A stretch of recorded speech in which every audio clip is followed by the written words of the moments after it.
Nice people generally get taken advantage of. Honest people generally end up in situations that they regret. And so a question comes up, what am I supposed to do? What am I supposed to do? I have gotten to a certain age in my life. They talk about the innocence of someone who's young. By the time you've gone through enough business partnerships and relationships and friendships, you're just done. You become a very jaded person. And of course, with some, may Allah subhanahu wa ta'ala help them, that's even marriages, right? Betrayal in marriages and hardship that comes through that. May Allah subhanahu wa ta'ala ease that pain and allow us to have healthier marriages without betrayal and infidelity and some of the things that people encounter, despite doing everything they're supposed to do in a marriage. So it can leave you as a very jaded person. So where do we go from here?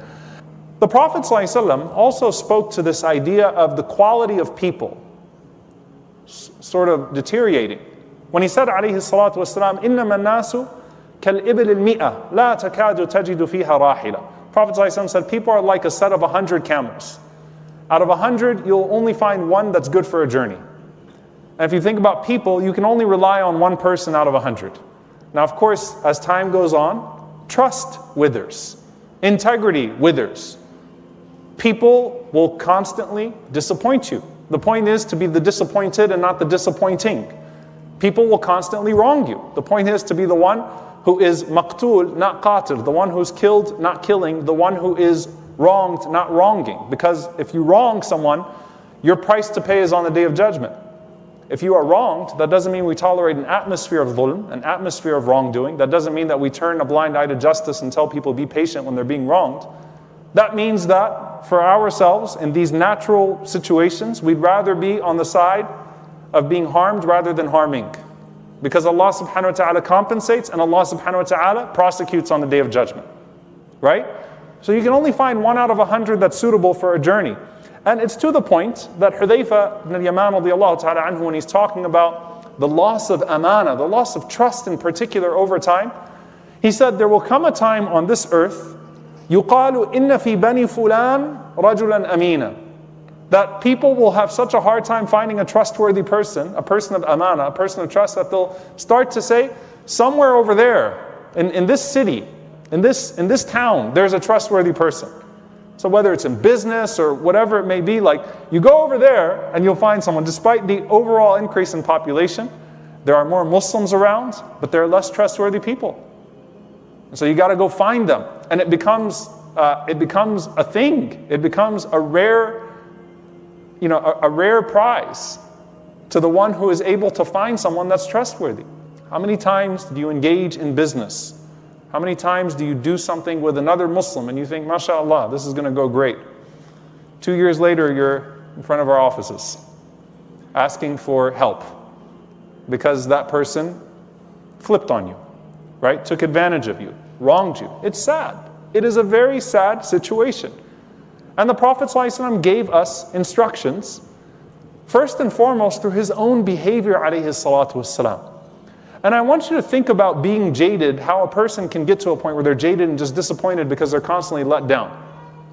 When Rasulullah ﷺ stood up on a Safa, and the Prophet ﷺ said, look, if I was to tell you people that there's an army coming from the other side, we all know this hadith, they'd say, what? Of course, you're a sadiq al-amin, we'd believe you. For 40 years, Rasulullah ﷺ was their amin. And he continued to be amin alayhi salatu wasalam throughout the entirety of his life. For 40 years. You trusted me. For 40 years, I helped you out. For 40 years, I was there for you. And then they act like they don't know him. And you know what's very interesting? SubhanAllah, one of my teachers in Sirah, he said, there is not a single narration of the Prophet ﷺ reminding individually someone from the days of ignorance about some good that he did for them.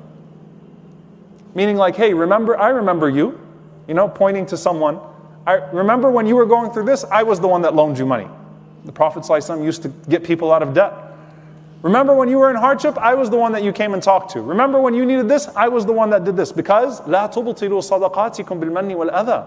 Don't be that person that negates their charity by what? Remember when I got you? Remember this and remember that? No. When the Prophet ﷺ helped people, he helped them because of who he was, not because of who they were. So even after Islam, when they turned their backs on him, do you know how many nasty secrets the Prophet ﷺ could have probably brought out from those people? You know, I probably could have humiliated Abu Jahl and Abu Lahab and some of those people by mentioning some things that he surely knew from the past, alayhi salatu wasalam. You know how he could have put some people down and say, remember when I did this for you, you were a nobody and I was there for you? And everyone's taking their shots at the Prophet ﷺ now? He didn't do it. Why? He set a different standard for himself. قال عليه الصلاة والسلام أد الأمانة إلى من ائتمنك. Prophet ﷺ said, when someone entrusts you with something, then fulfill their trust. ولا تخن من خانك. Don't betray those who betray you. Don't act in like manner with people that act in a certain way with you. If you need to end that relationship, end it. We talked about that last week. But don't become that person. Don't justify your own bad behavior by that person's bad behavior towards you. And that's why, subhanAllah, even in the hijrah. I mean, I know we say this, but imagine, they're trying to kill the Prophet ﷺ, but at the same time, they're storing their amanat with him. They're storing their trusts with him. The same people that are plotting a plot to take him out have their most precious possessions with him because they know that even in those circumstances, no one's more trustworthy than him. And what did the Prophet ﷺ do? Did he say, you know what, since you're kicking me out of Mecca, I'm going to take this with me to Medina? No. He leaves Ali radiallahu anhu behind and he says, go return this to this person, go return this to this person, go return this to this person. And risk your life in the process, by the way. Because we hold ourselves to a different standard. I'm not going to become like that person. I'm not going to become like that standard. I'm not going to subject myself to that. Rasulullah ﷺ rose above it, not just after Islam, but even before it. Alayhi salatu wassalam. And that's from his husn al-khuluq.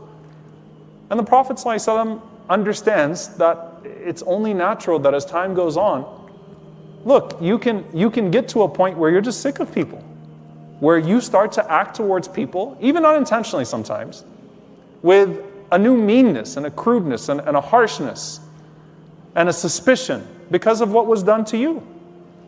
And we learned from the Prophet ﷺ that don't punish people with the pain that was inflicted on you. It's not fair. It's not fair. You know, subhanAllah, sometimes people become monsters in society, and what's the first excuse, especially, you know, if the person fits a certain profile? Well, when they were kids and this happened. That doesn't excuse anything. No one carries the burden of another person. You don't get to inflict pain on someone else because it was inflicted on you. That's not the way that this works. There are ways to seek justice, and Islam has mechanisms of justice. We're not a religion that says overlook justice, but at the same time, when there is an inevitable wrongdoing that has no recourse in this life, we turn to Allah subhanahu wa ta'ala and we seek it in the next life. So don't punish people with the pain that was inflicted on you. Also seek to be the difference that you want to see in people around you. When you read the hadith of the 100 camels, tell yourself, I'm going to be the one camel.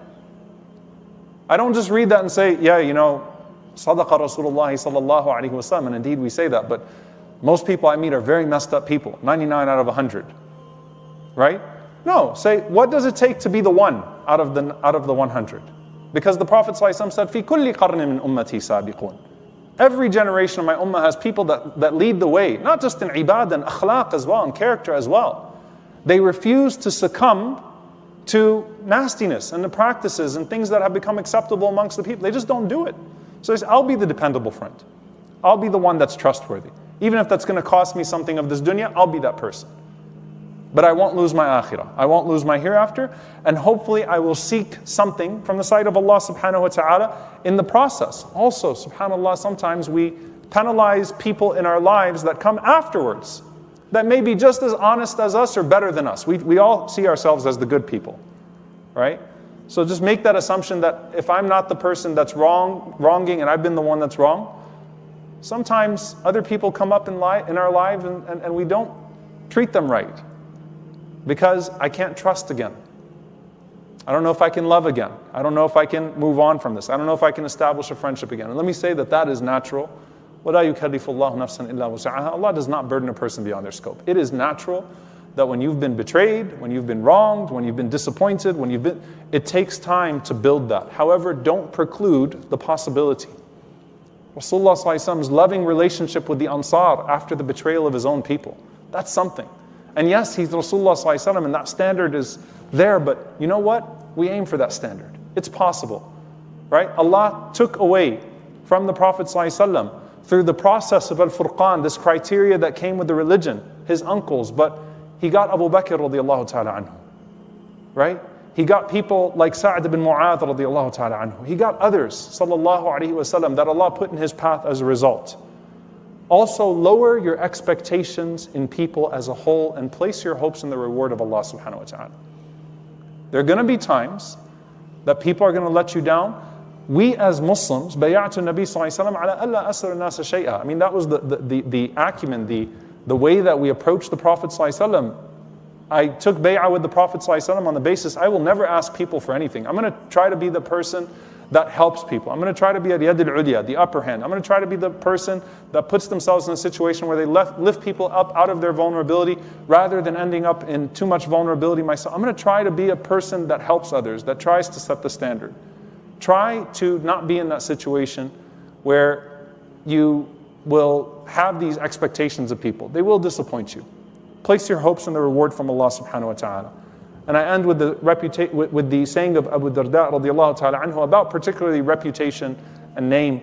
He continues and he says, هَبْ عِرْضِكَ لِلَّهِ فَمَنْ سَبَّكَ أَوْ شَتَمَكَ أَوْ قَاتَلَكَ فَدَعْهُ لِلَّهِ فَإِذَا أَسَأْتَ فَاسْتَغْفِرِ اللَّهِ. He said, you give your name to Allah subhanahu wa ta'ala. Give yourself to Allah subhanahu wa ta'ala. Give your reputation, give your name to Allah subhanahu wa ta'ala. So if someone after that comes and they insult you and they say things about you or they hurt you or whatever it is, give that to Allah subhanahu wa ta'ala. Right? Does that mean, again, that you can tell someone who's being harmed, seek it in the akhirah? No, you try to help that person because that's the point, right? They shouldn't have to ask for recourse for themselves. You set up systems and community systems of justice where those that are wronged don't have to sit on the sideline and just look towards the akhirah. Allah will fill in the gap. But when it's you, and a person goes through these inevitable things in life, you know what? I'm going to leave it to Allah subhanahu wa ta'ala. And the ending of this, إِذَا أَسَأْتَ فَاسْتَغْفِرِ اللَّهِ. If you did wrong, then seek forgiveness from Allah. Don't justify and say, everybody's dirty, I'm going to jump into it myself. No. Hold yourself to that higher standard. إِذَا أَسَأْتَ فَاسْتَغْفِرِ اللَّهِ. When you mess up, seek forgiveness from Allah subhanahu wa ta'ala.